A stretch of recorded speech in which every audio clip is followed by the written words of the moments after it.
El Ministerio Internacional Nueva Vida en Cristo presenta Momentos de Reflexión, un mensaje para su vida diaria, con el pastor Misael Ocampo Rivera. Bienvenidos. Hola amigos, cordialísimo saludo, bienvenidos a la reflexión en el día de hoy. Continuamos en el Evangelio de San Juan, capítulo 14, y ahora vamos a pasar a un segundo párrafo que inicia en el versículo 15 y va a hablar Jesús acerca de la promesa del Espíritu Santo. Recordemos que en la reflexión anterior Él está explicando que Él va a regresar, que Él se va a ir para estar con el Padre. Y dos de sus discípulos le están preguntando y le están sugiriendo que les muestre al Padre, y Él les está explicando que quien lo ha visto a Él, ha visto al Padre, y si no quieren creer, entonces crean por lo menos por las obras que Él ha hecho, porque son obras autorizadas por el Padre. Ahora va a hablar de otra persona. Y cuando estamos viendo este pasaje es muy importante que preste atención, porque si nosotros creemos en la doctrina completa de la triunidad de Dios, de las tres personas, el Padre, el Hijo y el Espíritu Santo, este capítulo 14 de Juan es esencial y es muy importante que lo tengamos en cuenta. Columna vertebral de la doctrina completa, la doctrina de los apóstoles. Porque si Jesús está hablando del Padre y está hablando de Él como Hijo y está hablando de Él como Hijo aquí en la tierra, que va a regresar al cielo donde está el Padre, entonces está hablando de dos personas completamente diferentes. Pero ahora el Padre va a enviar a la tercera persona a la tierra para que asuma el cuidado de la iglesia. Recordemos esto, en el Antiguo Testamento Dios prepara un pueblo que desciende de los lomos del padre Abraham. Y en el Antiguo Testamento toda la historia, la profecía, la historia bíblica, todos los hechos y acontecimientos del Antiguo Testamento giran alrededor del pueblo de Dios, del pueblo de Israel. Y para los demás pueblos son completamente ajenos y Dios no tiene ningún interés en ellos. Corresponde a un pacto exclusivo para una nación que nació mediante un milagro. Pero ahora en el Nuevo Testamento envía a su Hijo a morir por los pecados de toda la humanidad, de toda la raza humana. Así que ahora el pueblo es mucho más grande y ya no tiene que ver con aspectos puramente genéticos y de sangre, sino que ahora es un asunto de fe, un asunto de fe. Recordemos que cuando Cristo murió allá en la cruz del Calvario, se rompió el velo que hacía separación entre el lugar santo y el lugar santísimo, y se rompe el velo y significa que ahora todos los que están en el lugar santo y están en el atrio pueden ver lo que hay en el lugar santísimo, y esto está significando que ahora toda persona tiene acceso a la presencia del Señor y puede acercarse a Él sin importar cuál sea su raza, cuál sea su color, cuál sea su política, cuál sea su nacionalidad. Lo que interesa es que tenga un corazón con hambre y sed de Dios y de su palabra. Por eso ahora, al regreso de Jesús para el cielo, para que la iglesia, ya no se habla del pueblo como tal, sino de la iglesia, formada por todas las personas en los diferentes lugares del mundo, como un solo pueblo de Dios, pero ya no como Israel. Israel sigue formando parte, pero alrededor de Israel están todos los gentiles de todas las nacionalidades del mundo que entramos a formar parte de la iglesia, que es el cuerpo de Cristo. Y ese cuerpo de Cristo se ha formado mediante la obra redentora de Cristo en la cruz del Calvario. Todos aquellos que logran creer, que pueden creer esta obra poderosa de redención y de perdón de sus pecados, entran a formar parte. Pero el Espíritu Santo viene y el trabajo va a ser muy importante, porque Él no solamente va a trabajar con la iglesia, con los convertidos, sino que Él va a trabajar con aquellas personas que aún no conocen la palabra y todavía no han aceptado. Pues Juan mismo nos va a decir por ahí más adelante que el Espíritu Santo es el que convence de pecado, de justicia y de juicio.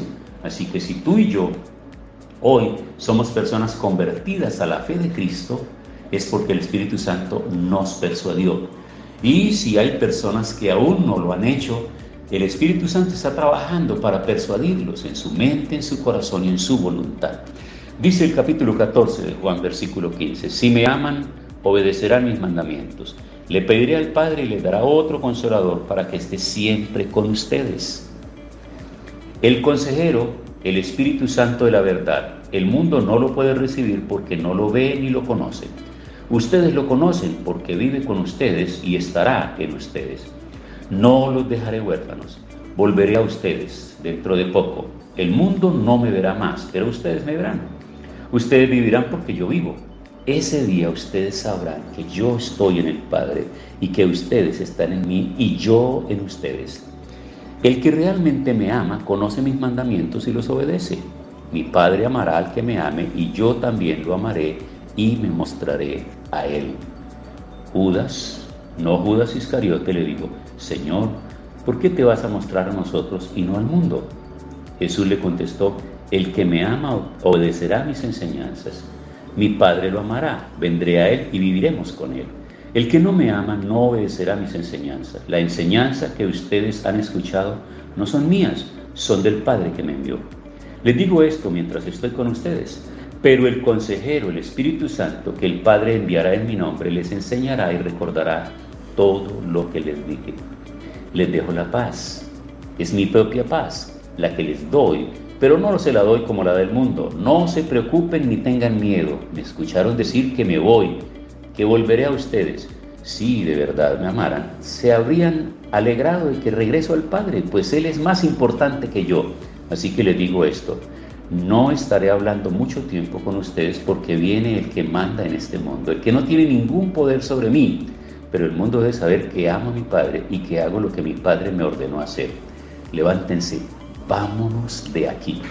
Qué interesante este párrafo, porque continúa Jesús profundizando en el tema de la muerte de Él, que Él se va a ir para estar con el Padre, y la única manera de irse legalmente para cumplir con el propósito para el cual vino, no es otro que a través de la muerte, y la muerte de cruz, porque mientras no muera en la cruz, si Jesús muere de un infarto, si Jesús muere de cualquier enfermedad, todo estaría perdido completamente. Jesús tenía que ir y morir en la cruz porque su sangre tenía que ser derramada, porque hay dos cosas bien importantes que se explican en la palabra. Por la sangre, cuando creemos, hay limpieza de nuestros pecados, y por la llaga de su cuerpo, por los azotes que recibió, hay sanidad para nuestro cuerpo.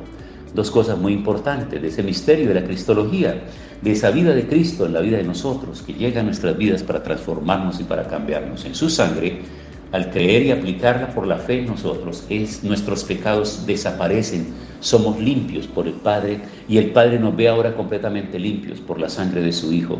Pero también ese cuerpo llagado de Jesús, por esas llagas, se considera como una sola llaga desde la cabeza hasta la planta del pie. Por esa llaga hay sanidad para nuestros cuerpos físicos. Importante, por eso lo creemos y hay que reclamarlo. Pero ahora aparece en escena el Espíritu Santo, que viene ya no para salvarnos, porque la salvación está en Cristo Jesús, ya no para ninguna otra tarea más que aconsejarnos, recordarnos y enseñarnos todas las cosas que hemos aprendido. Si hemos aprendido de la palabra del Señor, si estamos estudiando la palabra del Señor, Él viene para enseñárnosla. Es la razón por la cual les he sugerido en otras reflexiones que no nos aproximemos a la Biblia de cualquier manera, que no vayamos a ella tratando de encontrar respuestas a nuestros caprichos, sino que estemos decididos, definitivamente entremos con nuestra mente limpia y descargada de todo prejuicio y de todo preconcepto, para que podamos permitir que el Espíritu Santo, que la inspiró a los escritores, la pueda revelar a nosotros cuando la leemos. Ya les he mencionado en otras reflexiones que por eso hay historiadores, políticos, filósofos, hombres del común, hombres muy preparados, hombres con mucho conocimiento humano, que pretenden explicar la Biblia, pero como no tienen esa revelación del Espíritu de Dios, entonces tuercen y tergiversan el mensaje y lo ponen a su favor, como les convenga a ellos. No se trata de eso. Se trata de quien es el Maestro que la inspiró, que es el Espíritu Santo, pues deberá Él revelarnos estos códigos de comprensión de estos temas importantes que necesitamos nosotros conocer. Entonces, dos funciones importantes: recordarnos, enseñarnos, consolarnos. Esa es una tarea para la iglesia. Pero la otra tarea hacia la gente que aún no ha creído es convencerlos de pecado, de justicia y de juicio.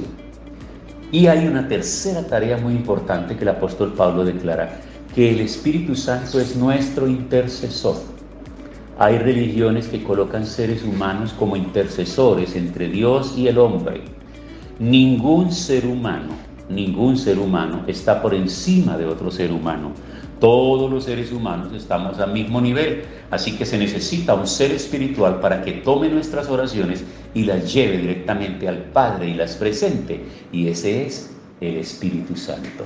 El apóstol Pablo dice que el Espíritu Santo es el que gime con gemidos indecibles y va delante del Padre y presenta nuestros ruegos y nuestras peticiones. Así que esa tarea es supremamente importante porque está mediando entre Dios y los hombres. ¿Quién? El Espíritu Santo. De manera, amigos, que cada día que vamos estudiando la palabra vamos aprendiendo más y más y más. Y la última palabra siempre está en la palabra. La última palabra no está en las religiones. La última palabra está en la palabra, porque la palabra, o sea, la Biblia, la Escritura, se explica ella por sí misma a través de otros pasajes.